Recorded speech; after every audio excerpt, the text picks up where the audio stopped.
Hey guys, welcome back to A Taste of BPCC. I'm your host, Sydney, and here with me is Chef Grace. And today we're going to be making pumpkin pie. Yes. Right? Okay, Yes. so what is the first step? Okay, so for pumpkin pie, generally it's a pretty easy pie to make, but it's more like technique of how to get it done than anything. So the first thing that goes in is our sugar, which is 3/4 of a cup. Delicious. Put that over there. Yes. And we have, half a teaspoon. I was right. Half a teaspoon of ground ginger. I did not know ginger went in pumpkin Yes. pie. Some people put nutmeg, but I actually prefer ginger instead of nutmeg because if you put nutmeg in pumpkin pie, it kind of ends up tasting like eggnog. Ew. So I prefer ginger. And then there's the cinnamon. 1 teaspoon of that. Little half a teaspoon of salt. And 1/4 of cloves. You only ever use 1/4 and not like a half like all the other ingredients because cloves are extremely strong and very potent. What are cloves? Because I have no idea. Cloves, I'm actually not sure where they come from, but if you take a sniff of I was that, about to say, I kind of already smell it. that's all cloves. All which you can smell. That's entirely cloves. Oh, it smells good. It is. It's very good. Like when you smell like Christmas stuff. Oh my God, that's what literally what I was cloves- thinking. That's what cloves smell like. I was like, Christmas tree. A lot of times, like, people will take, like, whole cloves. They look like these little nubbins with sticks on them. And you can, like, tie a bunch together and hang them on door frames. And a lot of department stores will actually hang them in places that you can't see them to give you that nice, like, Christmassy smell around the store. I might do that around my house. It's very good. That's like the whole fill a teaspoon of vanilla and put it in your oven, and it makes your whole house smell like cookies. I would do that. My friend did that one time, but he put a cup and not a teaspoon. Oh and my his gosh. whole house smelled My mom hates the smell like of vanilla, so she'd kill me. cupcakes. Oh, I hate it. Vanilla, I love it. like baking vanilla smells good to me, but like the imitation vanilla, like a vanilla scented candle, Yeah. I gag. It's just. Like my friend had a vanilla latte once, and she was like, "Here, try this," and I didn't know it was in it, and she almost poisoned me. So that was fun. But no, like once it's all nice and mixed, you'll see that. Once it's all nice and mixed, it gets like this kind of sand look to it, Yeah. which is how you want it. Awesome. And then the next thing we do, put this trash can up here, is you put eggs. We're not using a lot of eggs. Nope, just 2 eggs. And my recipe for pumpkin pie usually yields about 1 to, like 1.5 to 2 pies, usually.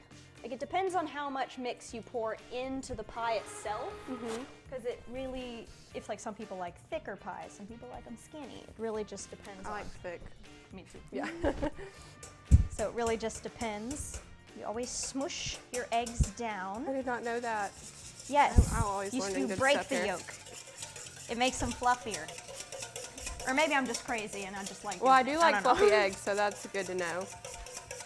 If you really like, if you were making them scrambled, it works better with a fork. But like, Yeah. you would make this motion. But with a whisk, you got to go the other way, unless you're left-handed, which I'm not. I don't think anybody wants to see that today. That's a good way to make. What do you call those mixer accents? Where like you turn it on high. It's just whipped cream. Oh my gosh. All the time. So what is that? This is our pumpkin pie puree mix with my handy dandy can openers that I stole from Chef Mark. That he's gonna eat me if I don't give them back to him, but last time somebody stole his can opener, he chased us down for like 5 minutes. And I was like, "Who took my can opener?" It was so funny. And that goes in there with the eggs. And some recipes will tell you to stir with each individual ingredient added, but I don't do that. I put the pumpkin in with the eggs, and then you also put the sugar spice mix in there right on top of it, because the technique I use calls for smushing all of it in at the same time. Smushing. Yes, that's my technical term, it's smushing. It's a good term. Because if you push it in like this, it keeps it from splattering around the bowl. And it actually gets pushed into the pie mix. Yeah. See, it turns like a darker brown color. And it easier to stir in the eggs when it's just like a mush and the eggs aren't like jumping out the bowl. Yeah. I learned that the hard way. That smells really good.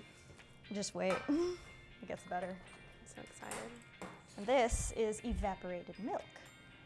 Typically, I have preferences with what puree mix to use. Like you saw the Libby's is kind of my preference, but really any puree will do. I'm picky.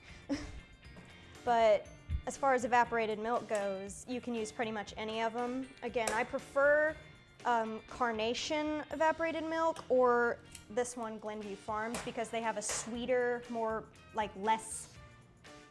creamy taste rather than just milk. So they end up tasting a lot nicer, more rich flavor. And you pour it in a little bit at a time. And again, Smush it. you smush it in there because that way, and you stir more on the top at first so that it doesn't go everywhere. And then you mix it in and you can see it turns a lighter color the more milk you put into it. So it's pretty simple actually. You always remember to scrape the sides after stirring so none of your ingredients don't go missing. So how long have you been here at BPCC? I've been here since my napkin went missing. I've been here since the beginning of this fall. I originally went to ULM and I was originally a music major, and I only did that because I was like, well, the only thing I'm good at is singing, so I guess I'll do that for the rest of my life, and I hated it, absolutely hated it. And then one day I was visiting my friend in California and to, say thank you for letting me crash at their house, I offered to make them dinner, and Miss Nicole, my friend's mom, said, "This is really, really good. Have you ever thought about being a chef?" And I was like, oh my gosh, you're a genius. I have not thought about that, but now I am. And then I looked into it more and I was like, you know what? I am good at cooking. Maybe I should do that. And that was a bit of last year. And after thinking about it for a while, saving up some money, I was like, I'm gonna go to BPCC and I'm gonna get a chef certificate so I can go cook somewhere and make pastries for the rest of my life because I love pie. So you do want to be a pastry chef? Yes, indeed I do. So you see, it gets more and more liquidy and more of a light color. Yeah. And again, the color can vary when you reach the look you want because again, it depends on the milk and how much ingredients you use. One time I had to make a pie without ginger because we were just out of ginger. And it didn't change the taste too much, just lost some of that good stuff right there. But it changed the color, that it came out a lot darker because ginger is a very light yellow color, which does affect the pie color. Yes. All right. And we bring these bad boys in here. Take our handy dandy fork and we poke holes in the crust. What's that for? That is for air bubbles. Because like I said, that's another reason you add the evaporated milk slowly, because otherwise you end up with lots of bubbles in there. But usually you poke holes in pie crust because, again, when things are hot, they bubble, and this stuff looks like an active volcano when you put it in there. And you don't want it to bubble into the crust because then air pockets will get in the crust and you end up with just this lump on the bottom with no pie, and it's just crust shaped like this. And then the pie ends up falling out and it's just bad news. So you end up with volcano pie. I did not know that. Yep. I just want to poke it. Oh my god, what if I mess it up? Right here? Yes, right in there. Perfect. So are you just gonna pour it in here? Yes, yes I am. Just fill it up? Is there a certain amount you want to put in each one? Well, again, like I said, if you want them more thick, you want them more thin, would you like a thick pie or a thin pie? Do you want a thick pie? Well, then we'll make thick pie. Like I said, 1.5 to 2, depending on if you make it thin. So I think we're gonna make 1.5 today. I'm okay with that. That means we get a thick pie. This is right. Yeah, you're doing it perfect. That's exactly how you do it. You're making nice waves. There you go. Done? Yes. Okay. Perfect. Okay. Let's stick you in there. Good. Okie dokie. This one's prettier. We'll put it in that one. And like I was showing them on something else earlier, when you make pumpkin pie, if it comes out and there's like a little black or brown crusty stuff on the rim of the actual crust, that's nothing really to panic about, because it's actually just the pie mix has splashed up onto the crust and baked into the crust. It does not affect taste or quality whatsoever. It just looks burnt. It's like when you get a grilled cheese and there's like a burnt piece, it actually doesn't matter. It just scrape it off. Yeah. If it really does bother you, again, you can scrape it off, but gently, or you will tear your crust off. And then you just have pie and no crust. The crust is like the best part. Oh yeah. I mean, if anything falls off, you can just eat it, which is what I do. And you smooth it out. That actually looks pretty full. Like I said, like if I went right there, I'm doing this on purpose because I'm not going to cook this one. So if all that like got like crusty, it would bake in and it would turn like kind of a brownish black color, and it wouldn't matter whatsoever to the taste. So that's about right where you want a full pumpkin pie, right there. That is beautiful. And when it is done. Okay, so how long are we gonna put it in the oven? Well, usually you start for pumpkin pie. My technique is usually 425. Preheat it, and you stick it in there for about 15 minutes. And then you bring the temperature down to 350, generally 25 to 45 minutes, depending. I always recommend starting with the 25 minutes, because if you've never cooked in that oven before and it runs hot, you're in for a bad time. All right, so we are going to put this in the oven. We're gonna let it. You always make sure to rotate your pies when they're in the oven so they cook on evenly every side. Otherwise, you end up with like a brown spot and not done crust on one side. I did not know that. Yes. Okay, so we're gonna put this in the oven and then we will be back. It's about me. It's about me. And me. And me. It's about me. And me. It's about me. It's about me. And me. It's about me. It's about you.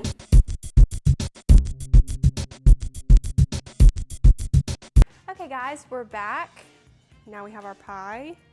Yes. We're ready to plate it. And like I said, you see that nice little brown crusty stuff? Just pie looks baked into so the crust. good. Makes it tasty. It does kind of, I can see why people would think it was burnt. It does look burnt. Yes. Still tasty. I'm still gonna eat it, so don't worry. And a lot of people ask me questions about like, what is this big, like, giant stabbing look in here? And that's actually exactly what it is. When you're cooking your pie to make sure it's done, some people use toothpicks. I prefer a knife. You take a butter knife and you stab it right in the middle, and if it comes out clean, your pie's done. I did not know that. Yeah, because it comes out and there's still like goop all over it. It's not cooked in the middle. It's only cooked on the outside. And that's how you end up with food poisoning. Oh my gosh. Morbid, but I'm sorry, it's true. Alrighty. Let's see if I can do this. It looks thick. It is. It looks really good. Nice and tasty. I'm super excited. Yes. Oh, is that a big enough piece for you? Oh yeah, Okay. maybe. Have you never had pumpkin pie, so I want to give you like enough to eat. Yeah. Oh, it's breaking. Okay, I'm going to set that there on your plate. Yeah, I'll move this. Thank you. Come here, you. Sometimes this top crust tends to fall off on me. Yeah, so I feel like every time I've ever tried to like get pie on a plate, it breaks in half, and I'm just like, oh well. yeah, nailed it. Gosh, beautiful. Oh, no. There It's he okay. goes.